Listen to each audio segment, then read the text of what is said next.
Assalamualaikum warahmatullahi wabarakatuh. Terima kasih atas kesempatannya. Kami dari kelompok 4 akan mempresentasikan studi kasus Nucor Corporation. Sebelumnya, saya akan memperkenalkan anggota dari kelompok 4. Yang pertama ada saya sendiri, Elsa Putri dengan NIM 2018-310295. Yang kedua ada Gibi Adi dengan NIM 2018-310308. Yang ketiga ada Anindya Nur dengan NIM 2018-310368. Yang keempat ada Asadila dengan NIM 2018-310408. Dan yang kelima ada Nadia Melinda dengan NIM 2018-310420. Yang pertama ada gambaran Nucor Corporation. Nucor Corporation merupakan perusahaan yang memproduksi baja dan memasarkan hasil produksinya di Amerika Serikat. Pada Januari 1999 terjadi kudeta terhadap Dewan Pimpinan Ken Iverson dan digantikan oleh John Coretti. 5 bulan kemudian, Juni 1999, John Coretti diturunkan dari kekuasaannya digantikan oleh David Aycock berusia 68 tahun yang merupakan pemegang saham terbesar. Kondisi awal perusahaan bergantung pada pasar logam sisa yang tidak stabil, fokus pada pasar domestik, hanya bergerak di konsep pabrik kecil, konsentrasi pada produk baja. Presiden memimpin sendiri ke 25 pabrik. Permasalahan di Nucor Corporation. Permasalahannya adalah pada arahan strategi perusahaan dalam jangka panjang. Alasan dari strategi perusahaan dalam jangka panjang tersebut adalah yang pertama, permintaan terhadap baja di Amerika Serikat secara keseluruhan hanya meningkat kurang dari 1,5% per tahun. Yang kedua, pangsa pasar yang dapat diambil alih oleh Nucor dari perusahaan-perusahaan kecil lainnya sangatlah terbatas. Yang ketiga, banyak perusahaan meniru ide-ide yang selama ini dimiliki oleh perusahaan kecil. Lalu di sini ada perbandingan strategi kepemimpinan Ken Iverson dan David Aycock.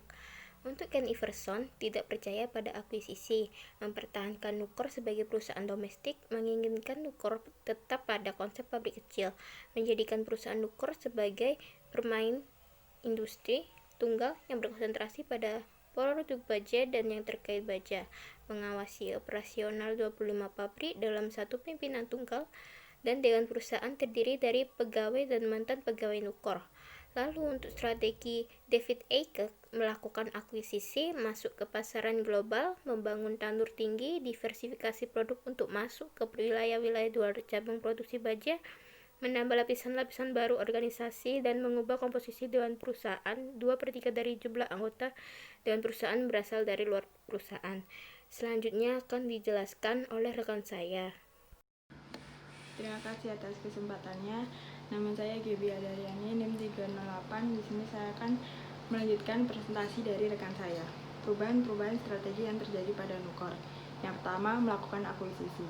Bermula dari akhir tahun 1998, manajemen Nucor mempertimbangkan untuk membeli pabrik yang sudah diakuisisi dibandingkan membangun pabrik baru, mengingat pabrik dapat dibeli dengan harga yang murah, hanya membeli peralatan yang diperlukan, dan dijalankan dengan biaya yang bersaing atau bahkan lebih murah. Menurut Aycock, dengan anjloknya harga baja pada tahun 1999, dia percaya bahwa perusahaan bisa memperoleh harga yang pantas dan bisa mendapatkan sejumlah perusahaan untuk diakuisisi. Lalu selanjutnya, ekspansi global. Baja tidak lagi sekedar komoditi untuk pasar lokal dan produk harus bersifat global. Pertumbuhan Nucor di masa depan akan tergantung dari kemampuannya menerobos pasaran Amerika Latin dan Asia dengan menggandeng mitra-mitra lokal dengan cara joint venture. Lalu selanjutnya, membangun tanur-tanur tinggi. Tanur-tanur tinggi dapat mengatasi ketergantungan pada pasar logam-logam sisa yang tidak stabil. Nucor juga menginvestasikan pembuatan pabrik baru. Pada tahun 2006, Nucor menyatakan untuk mendirikan fasilitas baru untuk menghasilkan sistem bangunan yang terbuat dari besi. Lalu selanjutnya, diversifikasi produk di luar baja. Menurut Aycock, bisnis perusahaan dapat diperluas di luar sektor baja, wilayah-wilayah manufaktur lainnya di mana produk Nucor akan dipasarkan. Lalu yang selanjutnya, restrukturisasi manajemen perusahaan. Pada periode Iverson, dia mengawasi sendiri ke 25 pabrik Nucor. Hal ini tentu saja sangat tidak efektif dalam koordinasi dan supervisi. Lalu selanjutnya, mengubah komposisi dewan perusahaan. Pada November 1999, Aycock mengubah komposisi dewan perusahaan yang tadinya hanya terdiri dari pegawai dan mantan pegawai menjadi 2/3 jumlah dewan perusahaan berasal dari luar perusahaan Nukor. Lalu selanjutnya, perubahan sistem pengendalian dan budaya yang dimilikinya. Yang pertama, dari desentralisasi menjadi sentralisasi. Pada masa kepemimpinan Ken Iverson, manajemen perusahaan sangatlah terdesentralisasi, sehingga mereka memiliki begitu banyak kekuasaan di masing-masing divisi, dan tidak ada visi atau rencana strategis jangka panjang untuk Nukor. Setelah Iverson pensiun, para direksi baru menyadari masalah ini dan mulai mengembangkan ke sebuah rencana. Lalu muncullah sentralisasi di Nukor, yang telah mendorong arus sukses dan memastikan tulang punggung yang solid untuk mendukung unit bisnis yang berbeda. Lalu selanjutnya, akuisisi dan perubahan komposisi dewan. Dengan adanya akuisisi, jajaran baru di level manajemen serta adanya rekrutmen orang-orang luar ke dalam perusahaan bisa menimbulkan situasi yang tidak nyaman. Karyawan merasa terancam karena perubahan radikal dalam budaya organisasi. Pengendalian manajemen. Pengendalian manajemen yang akan dilakukan oleh Nukor Corporation dalam jangka panjang. Yang pertama, membangun fasilitas manufaktur baja yang ekonomis dan mengoperasikannya secara produktif. Lalu yang kedua, memberlakukan perlakuan yang adil terhadap karyawan, seperti member tunjangan yang sesuai standar kehidupan. Lalu, karyawan dapat melakukan banding jika tidak terdapat tidak keadilan, dan diberikannya uang lembur jika bekerja di luar jam kerja. Lalu yang ketiga, memperluas pembangunan pabrik di setiap daerah untuk menguasai penjualan di negara tersebut. Lalu yang keempat, berkomitmen pada usaha untuk memproduksi baja berkualitas tinggi dengan harga yang bersaing. Lalu yang terakhir, meningkatkan pelayanan terhadap pelanggan untuk selalu mengusahakan berinovasi menciptakan produk baru. Slide selanjutnya akan dijelaskan oleh rekan saya. Terima kasih atas kesempatannya. Nama saya Anidia dengan NIM 368. Di sini saya akan menjelaskan yaitu aspek yang paling penting dari keseluruhan pendekatan. Yang pertama, Nukor melakukan pendekatan perusahaan secara menyeluruh terhadap organisasi dan pengendalian. Strategi unik yang dilakukan Nukor menjadi faktor keberhasilan utama yang dimiliki Nukor. Hal ini didukung juga dengan sumber daya manusia di dalamnya. Selain itu, aspek penting lainnya adalah kemampuan dalam menciptakan dan mengelola pengetahuannya. Yang kedua yaitu mekanisme organisasi dan pengendalian Nukor yang dilakukan guna menyesuaikan dengan kebutuhan strategi perusahaan sudah baik. Strategi Nukor yang memfokuskan pada dua kompetensi utama yaitu membangun fasilitas manufaktur baja yang ekonomis dan mengoperasikan secara produktif diwujudkan dengan melakukan modernisasi pabriknya. Selanjutnya saya akan menjelaskan tentang pendekatan Nukor Corporation dalam organisasi dan kontribusi kendali terhadap keuntungan sebagai perintis dalam mengadopsi teknologi baru. Yang pertama yaitu menempatkan fasilitasnya yang menyebar di daerah pedalaman seluruh Amerika Serikat dan membangun hubungan erat antara komunitas serta melibatkan para karyawannya ke dalam pemilihan teknologi yang akan diadopsi oleh perusahaan. Selain itu adanya situs dan garis komunikasi pada karyawan untuk tetap terbuka dan informal, memudahkan dalam memecahkan masalah sehingga tidak harus menunggu keputusan dari kantor pusat. Selanjutnya yaitu perusahaan Nukor ini tidak memiliki departemen penelitian dan pengembangan formal untuk mengembangkan teknologinya, tetapi bergantung pada peralatan pemasok dan perusahaan lain untuk melakukan tugas lead bank, kemudian mengadopsi keunggulan teknologi yang telah dikembangkan perusahaan-perusahaan tersebut. Pemilihan teknologi yang akan dipakai tersebut diputuskan oleh suatu tim yang berisi gabungan antara manajer, insinyur, dan operator mesin, sehingga dengan pendekatan tersebut teknologi yang diadopsi dapat sesuai dengan kebutuhan perusahaan. Sebagai tambahan bagi pengembangan teknologi, Nukor berkomitmen untuk secara kontinu memodernisasikan pabrik mereka. Terima kasih atas kesempatannya. Perkenalkan, nama saya Nadia Melinda Asrifani dengan NIM 2018310420. Di sini saya akan menjelaskan ketika Nukor Corporation menjadi pemain khusus.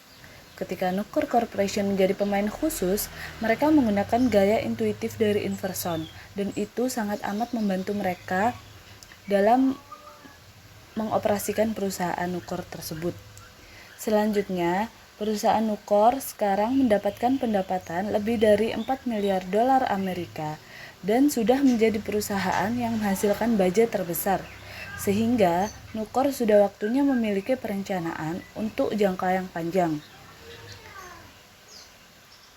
Agar dapat menghasilkan pengawasan dan pemantauan biaya yang lebih baik, maka pada bagian eksekutif, mereka harus memiliki laporan dari kurang lebih kurang atau lebih 7 manajer pabrik, sehingga dapat tercipta pengawasan dan pemantauan biaya yang lebih baik.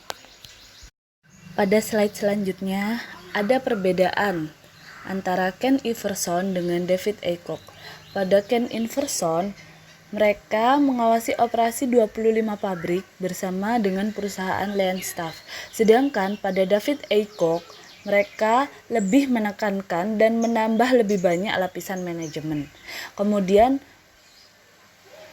pada Ken Iverson, mereka memilih dewannya dari karyawan mereka saat ini dan mantan karyawannya. Pada David Aycock, mereka memilih dewannya dari dewan direkrut dari luar perusahaan. Dan pada David Aycock ini, mereka memilih direkturnya dari luar perusahaan, merupakan 2/3 dari dewan direksi Nucor Corporation. Terima kasih. Selanjutnya dilanjutkan oleh rekan saya. Terima kasih atas kesempatannya. Perkenalkan, nama saya Asadila dengan NIM 2018-310408. Nah, di sini saya akan menjelaskan tentang budaya dan gaya manajemen pada kepemimpinan Iverson dan Goretti, yaitu risk avoider atau pencegahan risiko, teratur, mempertahankan strategi lama, menginginkan Nurco tetap menjadi perusahaan domestik, dan pro penciptaan entitas baru atau kontra akuisisi. Sedangkan kepemimpinan Aycock, yaitu risk taker atau pengambilan risiko, agresif, menginginkan perubahan strategi, menginginkan Nurco menjadi perubahan global, dan pro akuisisi. Nah, pada kedua perbedaan masa kepemimpinan ini, Nurco yang dipimpin oleh Iverson mengalami banyak masalah, sedangkan Nurco yang dipimpin oleh Aycock mengalami kemajuan dan perubahan yang sangat pesat hingga saat ini. Selanjutnya, dapatkah Nurco mempertahankan sistem pengendalian dan budayanya yang unik di bawah arahan strategi baru? Nah, dengan adanya perubahan strategi, maka akan diikuti oleh perubahan struktur. Tetapi Nurco memiliki sistem pengendalian dan budayanya yang unik, sekaligus merupakan kekuatan yang besar bagi Nurco, sehingga dapat bertahan sampai saat ini. Namun, pada masa kepemimpinan Ken Iverson, manajemen perusahaan sangatlah terdesentralisasi dan terintegrasi. Nah, Iverson mempelopori konsep pabrik mini dan harus tetap mini. Kebijakan Iverson adalah menjadi pemain industri tunggal, berkonsentrasi pada baja dan produk terkait baja. Sehingga setelah Iverson pensiun, Nurco baru menyadari bahwa banyak masalah yang terjadi dan Nurco mulai mengembangkan sebuah rencana baru. Nah, selanjutnya, slide yang terakhir, perkembangan Nurco di bawah kepemimpinan David Aycock. Aycock merupakan CEO yang mempunyai strategi-strategi untuk Nurco dalam menghadapi persaingan serta memiliki inovasi dan ide-ide baru dalam mengembangkan strategi tersebut, yang akan membuat Nurco maju, dan saat ini Nurco dapat terus maju dan berkembang berkat ide Aycock yang mendukung akuisisi serta perubahan lainnya di bawah kepemimpinannya. Aycock bersikeras agar Nurco mempertimbangkan melakukan diversifikasi di luar baja.